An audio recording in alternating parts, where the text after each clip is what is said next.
Berhenti berpura-pura kalau semua akan serius saja hanya dengan menunggu keajaiban turun dari langit.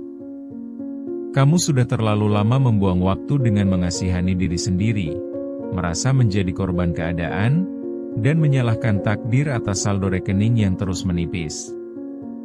Kenyataannya, dunia gak peduli seberapa sedih kamu hari ini. Dunia hanya peduli pada apa yang bisa kamu berikan dan seberapa keras kamu berjuang untuk tetap berdiri saat semua pintu terasa tertutup rapat. Kalau kamu datang ke sini untuk mencari kata-kata manis yang menenangkan tidurmu, silakan pergi sekarang juga. Di sini kita bicara tentang kenyataan yang pahit, tentang rasa sesak saat melihat orang lain melesat sementara kamu masih jalan di tempat. Kita akan bedah apakah rezekimu benar-benar sedang seret, atau sebenarnya kamu saja yang terlalu manja untuk menghadapi proses yang melelahkan. Bersiaplah untuk merasa tidak nyaman, karena hanya dengan rasa tidak nyaman itulah kamu bisa benar-benar bangun dari tidur panjangmu. Ada rasa perih yang sulit dijelaskan saat kamu melihat notifikasi saldo yang hampir nol di akhir bulan. Kamu mulai menghitung setiap rupiah dengan penuh kecemasan, sementara rasa lapar dan kebutuhan dasar mulai berteriak meminta perhatian. Kamu merasa sudah bekerja keras, tapi kenapa hasilnya tetap saja gak cukup untuk sekadar bernapas lega? Rasa sesak itu muncul setiap kali kamu harus menolak ajakan teman atau menahan keinginan sederhana, karena uang memang benar-benar gak ada. Lalu kamu mulai membandingkan hidupmu dengan mereka yang tampak begitu mudah mendapatkan segalanya. Kamu merasa Tuhan tidak adil, atau mungkin ada orang yang mengutukmu, padahal itu semua hanya alasan untuk menutupi ketidakmampuanmu. Kamu terjebak dalam siklus menyalahkan keadaan, berharap ada seseorang yang datang menyelamatkanmu dari lubang kemiskinan ini. Padahal, kenyataannya adalah kamu sedang berdiri di depan cermin yang menunjukkan kegagalanmu sendiri.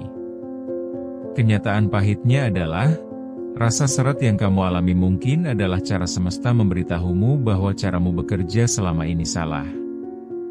Kamu mungkin rajin, tapi kamu gak efektif. Kamu mungkin sibuk, tapi kamu gak produktif. Kamu hanya bergerak dalam lingkaran yang sama tanpa pernah mencoba mendobrak dinding yang menghalangi jalanmu. Kamu lebih memilih mengeluh daripada mengevaluasi apa yang kurang dari dirimu. Seringkali kamu merasa sudah maksimal, padahal standar maksimalmu itu sangat rendah. Kamu merasa sudah berjuang hanya karena kamu bangun pagi dan pulang sore dengan rasa capek yang luar biasa. Padahal, capek bukan berarti kamu menghasilkan sesuatu. Banyak orang capek setiap hari, tapi hanya sedikit yang benar-benar menghasilkan nilai yang layak dibayar mahal oleh dunia. Kamu merasa terasing dari kebahagiaan, merasa bahwa sukses hanyalah milik orang-orang beruntung atau mereka yang punya koneksi orang dalam. Pikiran ini menjadi racun yang membuatmu berhenti mencoba. Kamu mulai menerima kemiskinan sebagai identitas, merasa bahwa hidupmu memang sudah digariskan untuk menjadi orang yang selalu kekurangan. Ini adalah bentuk penyerahan diri yang paling pengecut. Lihatlah bagaimana kamu menghabiskan waktu luangmu saat rezeki sedang seret. Apakah kamu menggunakannya untuk belajar hal baru, atau justru tenggelam dalam overthinking sambil menggulir layar ponsel melihat hidup mewah orang lain? Kamu menyiksa dirimu dengan rasa iri, sementara kesempatan untuk memperbaiki diri terlewat begitu saja karena kamu terlalu sibuk merasa sedih. Pada akhirnya, rasa seret ini adalah ujian kejujuran. Apakah kamu cukup berani untuk mengakui bahwa kamu malas belajar, takut mengambil risiko, atau terlalu gengsi untuk memulai dari bawah? Kamu bisa terus menangis dan menyalahkan dunia, tapi itu gak akan menambah Rp1 pun ke dalam dompetmu. Saatnya berhenti jadi pengecut dan mulai hadapi kenyataan yang menggigit ini. Bayangkan seorang pria yang setiap hari mengeluh tentang gajinya yang kecil dan rezekinya yang macet. Dia menghabiskan waktu istirahat kantornya hanya untuk menggerutu bersama teman-temannya tentang betapa buruknya manajemen perusahaan. Namun, saat ada kesempatan untuk mengambil tanggung jawab lebih atau mempelajari skill baru, dia adalah orang pertama yang bilang kalau dia sudah terlalu capek untuk belajar lagi. Dia pulang ke rumah dengan wajah kusam, merasa dunia tidak adil padanya. Di meja makan, dia mengeluh kepada istrinya bahwa hidup mereka stagnan karena tidak punya modal besar. Dia lupa bahwa modal terbesar adalah waktu yang dia buang sia-sia untuk bermain game atau menonton video yang gak ada gunanya selama berjam-jam setiap malam sebelum tidur. Lalu lihatlah seorang ibu rumah tangga yang merasa rezekinya terhambat karena suami tidak bisa memberi lebih. Dia menghabiskan harinya dengan membandingkan dapur dan perabotan rumahnya dengan milik tetangga melalui media sosial. Dia merasa tertekan dan sedih, tapi dia gak pernah berpikir untuk mencari cara menambah penghasilan dari rumah, meskipun dia punya bakat memasak yang luar biasa. Dia lebih memilih menangis di pojok kamar sambil merasa menjadi korban keadaan. Dia merasa bahwa takdir telah menguncinya dalam kesulitan finansial yang tidak ada ujungnya. Padahal, ada banyak peluang di sekitarnya, tapi rasa takut gagal dan rasa malu untuk memulai membuat dia tetap diam di tempat yang sama selama bertahun-tahun. Ada juga seorang lulusan baru yang merasa rezekinya seret karena sulit mendapat pekerjaan. Dia mengirim ratusan lamaran dengan format yang sama persis, tanpa mau memperbaiki kualitas diri atau menyesuaikan strategi.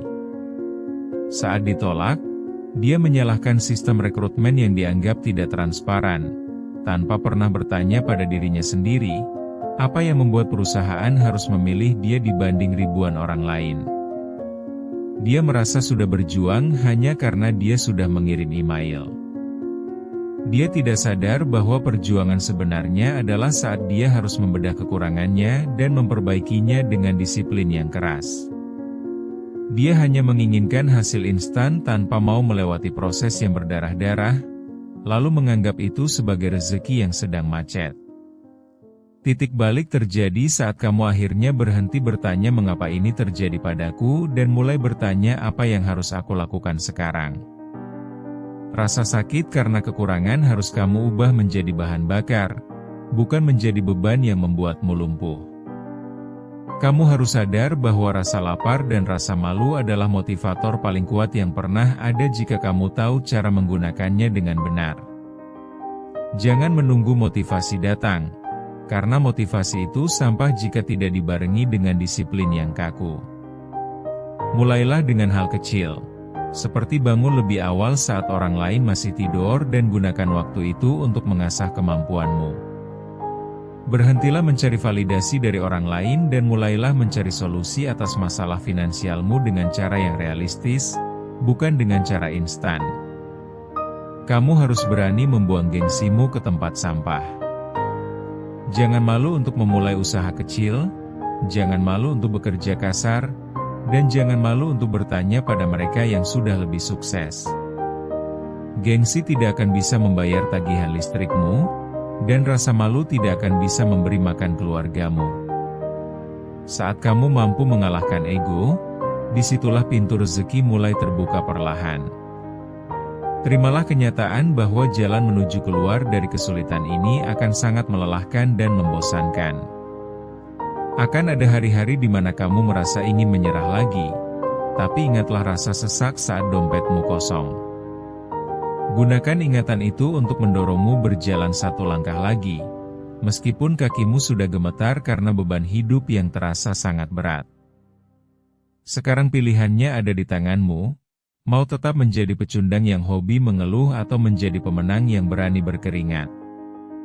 Rezeki itu memang sudah diatur, tapi bukan berarti kamu hanya duduk diam menunggu jemputan datang ke depan pintu rumahmu. Rezeki itu dikejar, dicari, dan diperjuangkan dengan segala daya yang kamu punya sampai kamu benar-benar tidak punya alasan lagi untuk gagal. Berhentilah mencari alasan untuk membenarkan kemalasanmu dengan istilah ujian hidup atau takdir yang belum berpihak. Ujian hidup itu untuk dilewati dengan kekuatan, bukan untuk dijadikan alasan untuk bermalas-malasan dan merasa kasihan pada diri sendiri. Kamu punya potensi yang besar, tapi potensi itu tidak ada gunanya kalau cuma disimpan di dalam kepala tanpa pernah dieksekusi menjadi tindakan nyata yang konsisten. Bangkit sekarang juga, hapus air matamu, dan mulailah bekerja dengan standar yang jauh lebih tinggi dari biasanya.